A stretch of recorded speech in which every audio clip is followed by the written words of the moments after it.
그 동료들에게 가서 제사장들과 장로들의 말을 다 알리니 그들이 듣고 한 마음으로 하나님께 소리를 높여 이르되 대주제여 천지와 바다와 그 가운데 만물을 지은 이시오 또 주의 종 우리 조상 다윗의 입을 통하여 성령으로 말씀하시기를 어찌하여 열방이 분노하며 족속들이 허사를 경영하는고 세상의 군왕들이 나서며 관리들이 함께 모여 주와 그의 그리스도를 대적하도다 하신 이로소이다. 과연 헤롯과 본디오 빌라도는 이방인과 이스라엘 백성과 합세하여 하나님께서 기름 부으신 거룩한 종 예수를 거슬러 하나님의 권능과 뜻대로 이루려고 예정하신 것을 행하려고 이 성에 모였나이다. 주여 이제도 그들의 위협함을 구워 보시옵고 또 종들로 하여금 담대히 하나님의 말씀을 전하게 하여 주시오며 손을 내밀어 병을 낫게 하시옵고 표적과 기사가 거룩한 종 예수의 이름으로 이루어지게 하옵소서 하더라. 다 같이 읽겠습니다. 빌기를 다음에 모인 곳이 진동하더니 무리가 다 성령에 충만하여 담대히 하나님의 말씀을 전하니라. 아멘.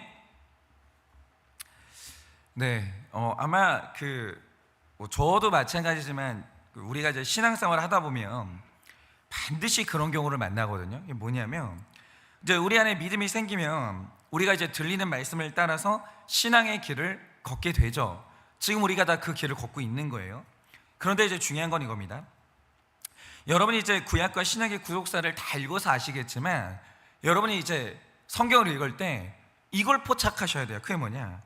하나님의 말씀은 어제도 말씀드렸지만 1.1획이라도 이루어지지 않는 말씀은 없어요. 그런 말씀은 없어요. 그래서 성경 말씀이 그래서 중요한 거예요. 이 말씀이 이루어져요. 하나님이 한 번도 작정하신 뜻이 아주 조금이라도 꺾이거나 좌절되는 일은 없다라는 거죠. 그런 일은 없어요.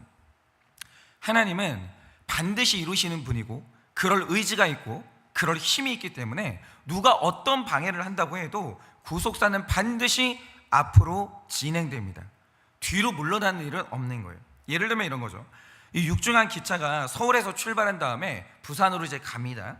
그런데 이 기차는 스케줄이 다 있는 거예요. 이 기차가 몇 시에는 대구에 도착을 해야 되고 몇 시에는 이 부산에 도착해야 돼요. 그 스케줄에 맞춰서 기차가 움직이는 거예요. 그런데 기차가 막 달리고 있는데 갑자기 닭 한 마리가 이 열차를 멈추겠다고 자기 온몸을 던져서 소리를 빽 지른 다음에 기차의 정면으로 부딪히는 거예요. 그러면 어떤 일이 일어날까요? 아무 일도 안 일어납니다. 그러니까 그 닭은 기차를 멈추기 위해서 자기 인생의 전부를 걸었는지 모르겠는데 기차의 입장에서는 닭이 부딪힌 줄도 몰라요. 그러니까 이 닭의 전심전력이 기차의 속력을 아주 조금이라도 느리게 하는 것은 불가능한 거예요. 그죠? 부딪혔던 이제 닭의 몸이 사라지고 기차는 아무 일이 없이 그냥 자기 갈 길 가는 거예요.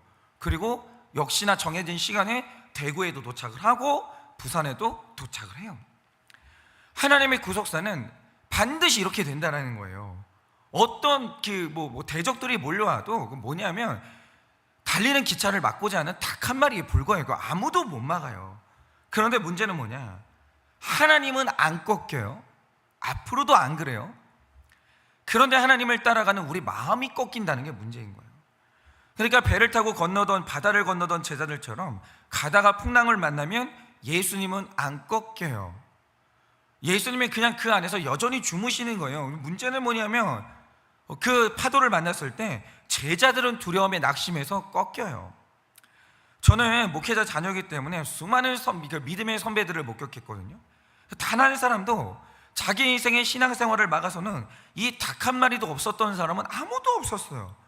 다들 구원의 길을 걷는데 극심한 고난이 와서 두려움에 정신을 잃기도 하고 정말 열심히 기도하는데 이 기도 응답이 좌절돼서 시험도 찾아오고 내 구원을 반대하는 사람 안 만나는 것 있을 수가 없는 일이에요.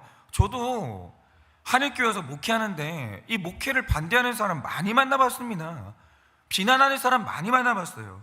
그러나 결국 택자는 이 정해진 수순인데 자신이 가야 되는 구원의 길을 걸어요. 끝까지 가게 된다는 거죠. 그러니까 그 마음에 꺾일 수 있는데 반드시 회복의 역사가 일어나는 거예요. 택자는 무조건 그런 일이 일어나요. 꺾여요. 근데 회복도 돼요. 그런데 바로 그 일이 오늘 제자들 가운데 일어난 겁니다.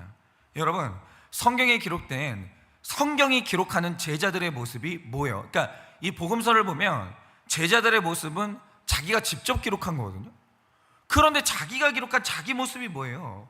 하나님에 대한 100% 확신을 가지고 직진만 했던 제자들, 꺾이지 않는 확신을 가졌던 제자들, 그런 제자는 성경에 기록된 사람이 한 명도 없어요. 그들은 반대를 만날 때마다 낙심했었고, 닭이 울면 공포에 질렸었고, 그러다가 예수님을 부인하면서 도망간 사람들이 전부예요. 12명 중에 예수님이 군사들에게 잡혔을 때 도망가지 않고 자기 자리를 지켰던 제자가 몇 명이었어요? 한 명도 없어요.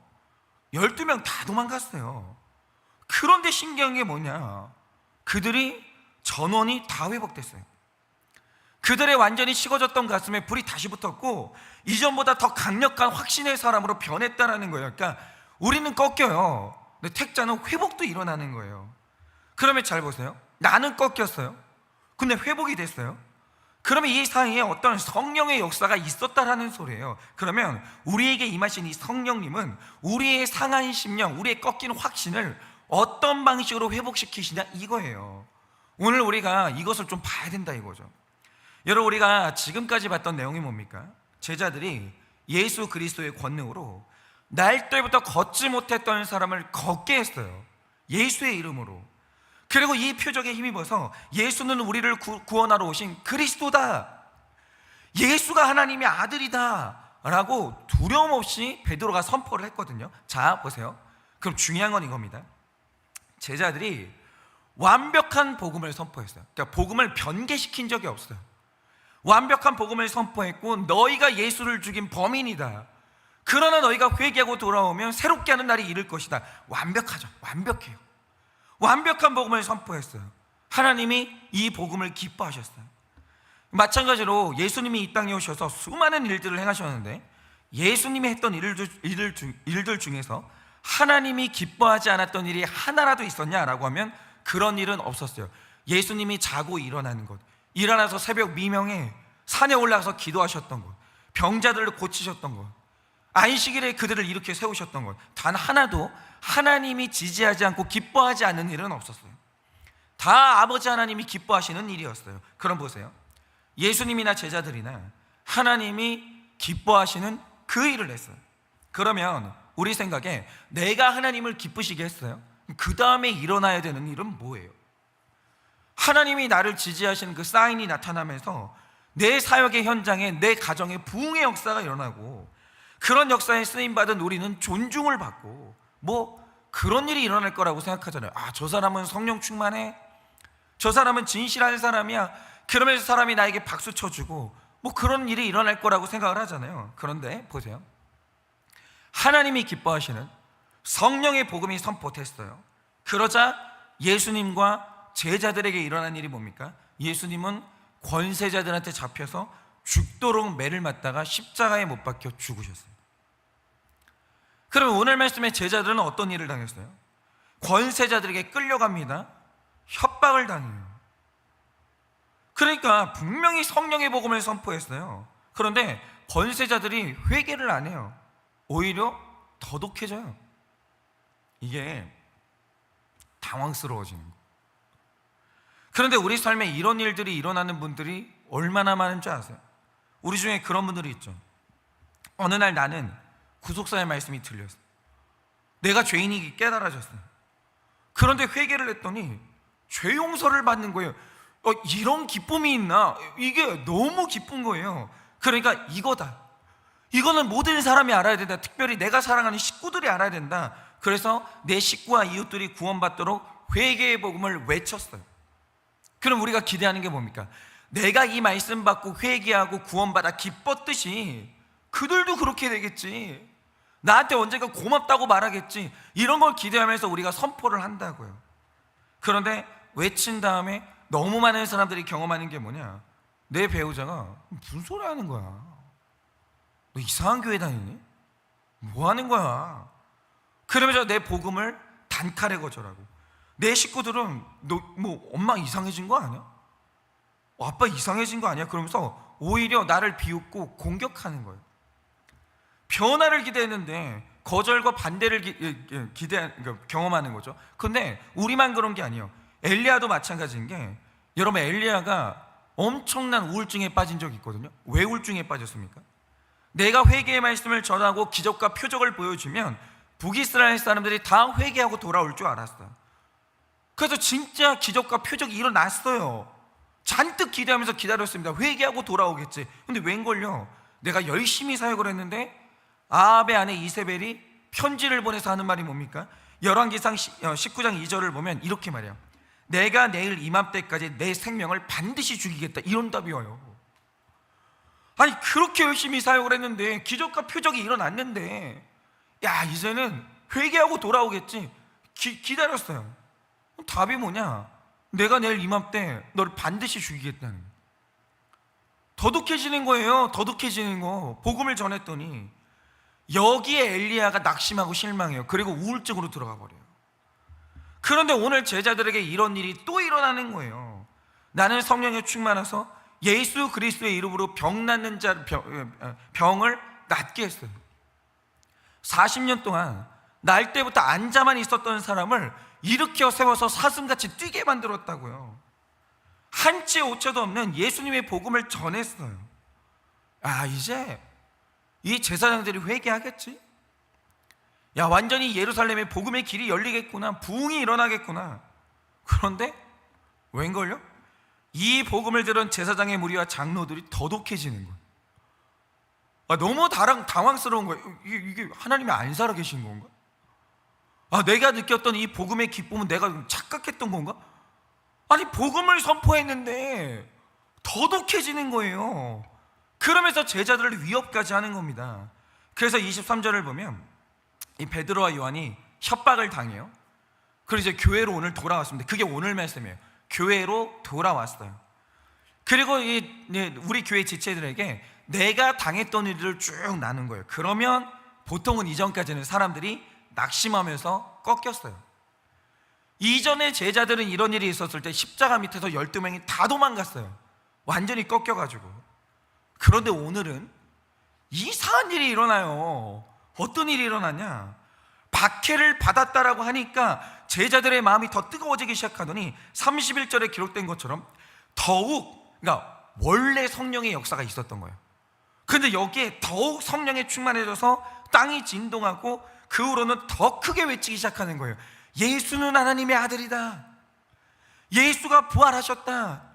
너희가 그 예수를 잡아 죽였으나 너희가 회개하고 돌아오면 새로운 날이 이를 것이다. 더 크게 외치는 거예요. 안 꺾이는 거예요. 이게 이상하잖아요. 자, 예전이나 지금이나 똑같은 핍박을 받았어요. 이전에 제자들은 핍박받으면 꺾였어요. 낙심했어요. 다 도망갔어요. 그런데 이번에는 핍박 때문에 더 마음이 뜨거워지더니 더 큰 확신을 얻고 복음을 더 크게 외치는 거예요. 그러니까 보세요. 그냥 성령 충만하면 이렇게 되나 보다 이러시면 안 되는 거예요. 지금 이 변화의 중심에는 이전에 없었던 어떤 성령의 역사가 있었던 거예요. 그러니까 규명을 해야 되는 거예요. 성령이 어떻게 역사하셨냐, 이거예요. 그러면 이 성령의 역사는 뭡니까? 말씀을 볼게요. 기가 막힌데, 여러분이 23절을 보면 베드로와 요한이 교회로 돌아와요. 협박을 당한 다음에. 그리고 자신들이 당했던 핍박을 증거합니다, 형제들에게. 그런데 24절을 보면 이 말을 듣자, 우리가 핍박을 당했다, 이 말을 듣자 제자들이 똑같은 마음으로 찬양을 시작하는데, 천지와 바다와 만물을 지으신 대주제, 다시 말해 최고의 통치자를 찬양하기 시작해요. 그러니까 갑자기 내가 핍박을 당했다는데 제자들 입에서 튀어나오는 말이 뭐냐? 역시 그는 통치자시다. 대단한 통치자시다. 그가 땅을 주셨고 바다를 통치하셨듯이 오늘도 우리를 통치하고 계시다. 갑자기 이 고백을 시작해요. 왜냐? 이유가 있어요. 자, 맨 처음에 제자들이 예수님이 죽으셨을 때 낙심해가지고 다 도망갔잖아요. 십자가가, 내가 오늘 내 눈앞에 벌어지는 예수가 달려 죽은 십자가가 해석이 안 되는 거예요. 다 도망갔어요. 그러니까 꺾이는 거죠. 그런데 예수님이 죽은 지 사흘 만에 부활해서 돌아오셨어요. 그리고 성령께서 제자들 안에서 행하신 성령의 역사 하나가 일어나요. 예수님이 부활해서 돌아오시자. 그게 뭐냐? 요한복음 2장 22절을 보면 죽은 예수님이 부활하시자 이 모든 일이 이미 성경에 기록이 됐었던 것과 예수님께서 내가 죽은 다음에 사흘 후에 다시 일어날 것이다, 이거를 이전부터 미리 말씀하셨던 것이, 말씀을 보면 다 기억이 났다 이렇게 기록하고 있어요. 그러니까 보세요, 제자들이 말씀을 깨닫기 전에는 내가 당하는 핍박이 내가 당하는 이 핍박들이 내 믿음이 틀렸다라고 말하는 것 같아서, 마치 하나님은 없다라고 말하는 것 같아서 낙심했어요. 그런데 성령이 임하시니까 말씀이 기억나는 거예요. 내 고난에 대해서 이전부터 말씀해 주셨던 이 말씀이 기억나는 거예요. 그러니까 이런 거죠. 기억나니까 구약 성경에 그리스도는 고난당할 것이다, 이게 이미 기록되어 있었던 거예요. 이미 예수님은 자신의 죽음과 부활을 이미 예전부터 말씀을 해주셨었어요.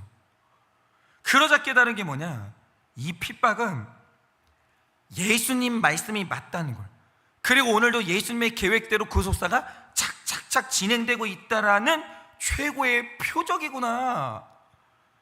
이 핍박이 일어난다고 미리 말씀이 되어 있었구나, 이게 기억이 난 거예요. 그러니까 오늘 내가 당하는 핍박은 예수님의 통제를 벗어나서 당하는 핍박이 아니라 성경에 이미 예언이 됐던 핍박인 게 깨달아지는 거예요.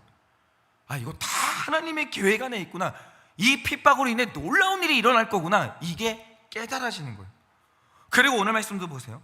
제자들이 복음을 전하고 핍박을 받았는데 이미 다윗은 시편 2편 1절 2절을 통해서 기름 부음을 받는 자는 환호를 받는 게 아니라 핍박을 받는데, 핍박하는 사람들도 정확히 기록되어 있는 거예요.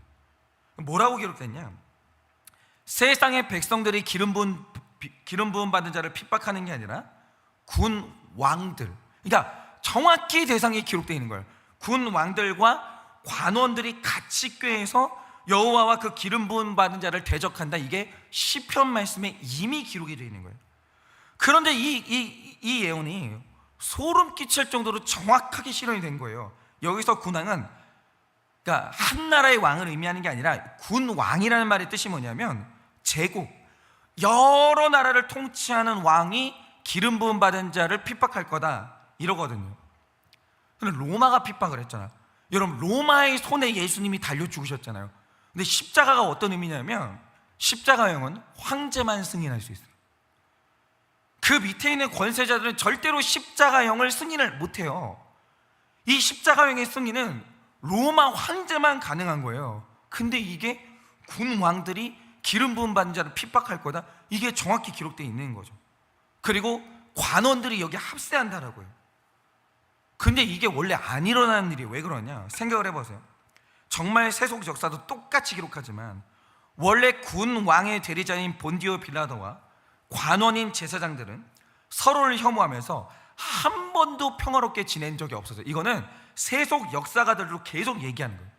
서로가 견제의 대상이고 혐오의 대상이었다는 거죠. 그런데 정말 딱 한 번 이들이 연합한 적이 있어요.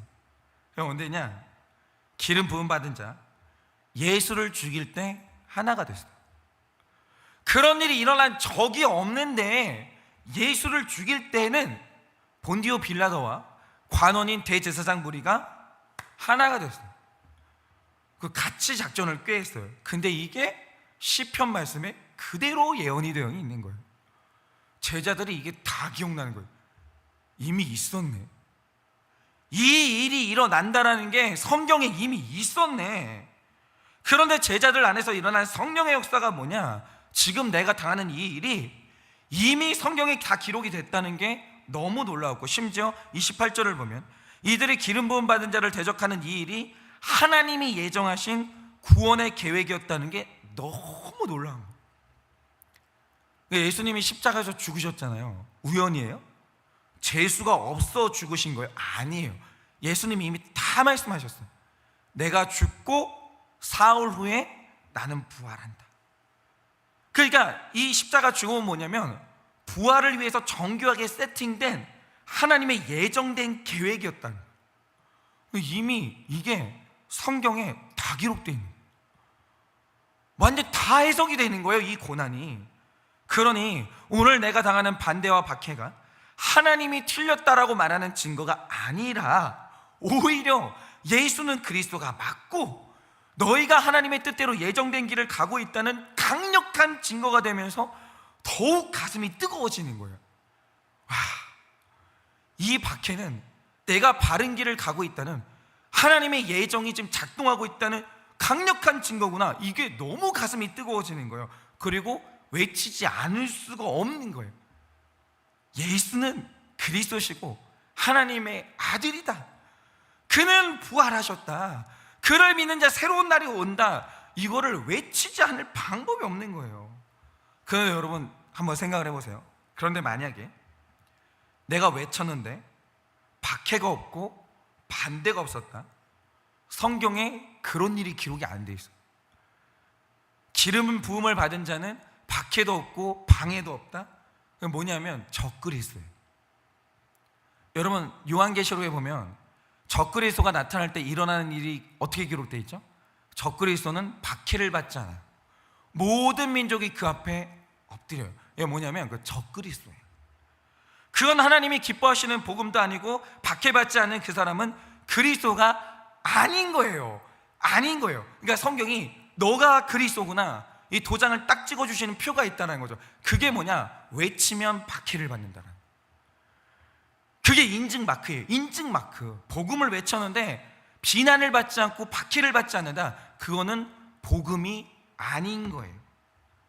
그거 그냥 긍정의 힘이에요. 긍정의 힘. 여러분 바로 이거죠. 어제 말씀드렸지만 하나님이 외치라고 하신 복음이 뭡니까? 너희들이 죽인 예수가 하나님의 아들이라는 거예요. 네가 그동안 즐거움으로 했던 그 모든 일들이 다 죄라는 거예요. 그걸 예수 죽인 대제사장, 죄 지은 죄인들에게 외치는 게 사도들의 전도예요. 네가 죄인이다, 이걸 외치는 게 복음이라고요. 그런데 만약 이 복음을 전했는데 반대가 없다, 박해가 없다, 그거는 복음이 아니에요. 그냥 오늘도 외치는데, 그러니까 목사님들이 이렇게 생각하시면 되는 거예요. 내가 오늘 외쳤어요. 근데 항의 메일이 안 들어온다. 한 통도. 1년 내내 복음을 전하는데 항의 메일이 한 통도 안 들어온다. 그리고 이제 뭐 반론이 안 들어온다. 죄송한데 그 복음은 뭐 잘못되신 거예요. 지금. 그런 일은 일어날 수가 없어요. 아니 사도들이 어떤 일을 당했어요? 여러분 사도예요. 사도 베드로, 사도 바울이라고요. 이들이 성경의 저자들이에요. 완벽한 복음을 전했거든요. 그들은 어떤 일을 겪었어요? 반대를 당하고 박해를 받았어요. 여러분 잘 들으세요. 정확한 복음을 전하는 곳에서 반드시 두 가지 일이 일어나요. 하나, 한 사람의 인생이 뒤집어지면서 회개하는 역사가 일어나요. 그런데 동시에 더 독해지면서 반대하거나 우리를 비난하는 일이 동시에 두 가지가 다 일어나야 돼요. 그래야 복음이에요. 성경에 보면 사도 바울이 베드로가 복음 전했을 때 이 두 가지 일이 동시에 일어났어요. 이 두 가지 일이 동시에 일어나지 않는다. 그러니까 이런 거죠. 뒤집어지는 사람은 없고 비난만 있다. 그것도 잘못된 거예요. 그런데 막 나한테 열광하는 사람만 있고 비난하는 사람은 없다. 그건 그냥 아침마당이에요. 아침마당. 좋은 얘기. 성령의 역사는 뭐냐? 마귀는 미칠 듯이 싫어야 되고 성령 하나님은 기뻐서 뛰어야 돼요. 살아나는 사람과 독해지는 사람이 동시에 나타나야 돼요. 그럼 뭐냐? 복음이 건강하게 선포되고 있는 거예요. 그런데 내가 당하는 이 반대와 고난이 이미 성경에 기록된 구원의 표적이라는 게 해석이 되는 사람은 더욱 성령에 충만해지는 거예요. 그렇구나, 이미 내가 당할 일들이 성경에 다 있었구나, 나는 잘 가고 있었구나. 이게 지금 해석이 되면 성령이 충만해져요. 그리고 더 강력하게 외치게 되는 거예요. 그래서 저는 개인적으로 요즘에 제가 이런 게 미성숙한 거예요. 제가 요즘에 좀 낙심되는 일이 있었거든요. 왜 그러냐면 제가 이게 착각이었던 거예요. 그러니까 제 삶에 요즘도 이 구속사의 말씀을 듣고 살아나는 사람이 있어요. 근데 저는 비난을 못 견디겠는 거예요. 이게 너무 힘들어요. 제가 거절 감정이 되게 취약한 사람이에요. 제가. 그래서 저는 한 명이라도 저를 거절하면 그렇게 낙심이 돼요. 근데 제가 오늘 이 말씀을 묵상하면서 하나님한테 엄청 혼났어요. 야, 내가 사인을 줬잖아. 네가 전하는 복음을 듣고 살아나는 사람이 있어. 그런데 반대하는 사람도 있어. 이게 왜 성령의 표적이라는 걸 몰라? 너 오늘 너를 박해하고 너를 비난하는 사람이 없으면 너는 복음 전한 게 아니야. 이게 얼마나 위로가 되고 얼마나 하나님이 지지하시는 말씀이 되는지, 이게 지금 제가 지금 가슴이 너무 뜨거워지는 거예요. 그래서 말씀으로 내 고난을 해석하고 말씀이 나를 지지하시는 경험, 이것이 나를 살리는 성령의 역사인 거예요. 그러니까 정확히 해야 돼요. 그러니까 제가 이제 말씀을 전했는데 살아나는 사람은 없는데 내가 비난만 당한다. 제가 지금 뭐 잘못 가고 있는 거예요. 비난하는 사람은 없는데 열광하는 사람만 있다. 교주가 된 거예요. 제가 잘못된 거예요. 그런데 살아나는 사람도 있는데 지금 나를 비난하는 사람도 있다. 잘 가고 있는 거예요. 이게 얼마나 안심이 되는지, 제가 지금 끼워 맞추는 게 아니라 이게 얼마나 안심이 되는지, 오늘 나의 삶을 말씀으로 해석해주는 이 성령의 역사가 여러분 삶에 일어나셔요. 이게 바로 성령의 역사예요. 그러니까 복음 전하는 사람은 어쩔 수 없어요. 고난당하고 반대를 경험해요. 비난도 들어요. 그런데도 이 길을 끝까지 가려면 있어야 되는 게 있어요. 내 고난을 성령의 말씀이 해석을 해주셔야 되는 거예요. 내가 당할 일이 성경에 다 있었네. 나는 하나님이 원하시는 길을 가고 있었네. 이게 성령님이 여러분을 지지해 주셔야 되는 거예요. 말씀으로. 무슨 기도하다가 응답받아, 이건 안 돼요. 말씀으로 응답을 받아야 돼요. 이 성령의 역사는 반드시 일어나야 되는 겁니다. 그래야 여러분들이 회복이 돼요. 그래서 오늘도 오늘 아침에 제가 전달하고 있는 이 말씀이 여러분에게 표지가 되기를 원해요. 만약에 나는 비난만 받고 있고 살아나는 사람이 없다, 점검하셔야 됩니다. 나는 환영만 받고 있고 비난받는 일이 없다, 여러분 지금 회피하고 계시는 거예요. 좋은 게 좋다고 좋은 말씀만 하고 계시는 거예요. 그런데 나는 살아나는 사람도 있는데 반대를 당하고 비난도 당하고 있다, 100점짜리. 너무 잘 가고 계시고 여러분이 가시는 길을 하나님이 무한 지지하고 계십니다. 그 길을 끝까지 가십시오. 이 회복의 역사가, 이 해석의 역사가 오늘 우리 모든 성도님들에게 전달돼서 회복되시고 땅이 진동하는 성령의 충만함이 다시 회복되시기를 예수님의 이름으로 축원합니다. 이 시간에 제가 기도하고 축도함으로 예배를 마치겠습니다. 기도하겠습니다. 주님, 오늘 제자들이 자신이 당하는 박해가 이미 성경에 기록되어 있었다라는 것, 예수님도 바른 길 가다가 나와 똑같은 일을 경험했다는 것, 엘리야도 주님 말씀대로 살면서 나와 똑같은 일을 경험했다는 것이 다 기억이 납니다. 오늘 성령 하나님께서 말씀으로 그들이 가는 길을 지지하여 주십니다. 그러자 박해 때문에 기뻐집니다. 박해 때문에 성령에 더 충만해집니다. 박해 때문에 확신이 더 강력해집니다. 말씀으로 나의 고난이 해석이 되니 놀라운 역사가 일어나는 것입니다. 그런데 이 해석은 성령 하나님께서 해주시는 것입니다. 성령이 아니고서는 이미 말씀이 있어도 우리는 이 말씀을 나의 삶과 연결시킬 수가 없는 것입니다. 성령 하나님, 말씀으로 임하여 주시옵소서.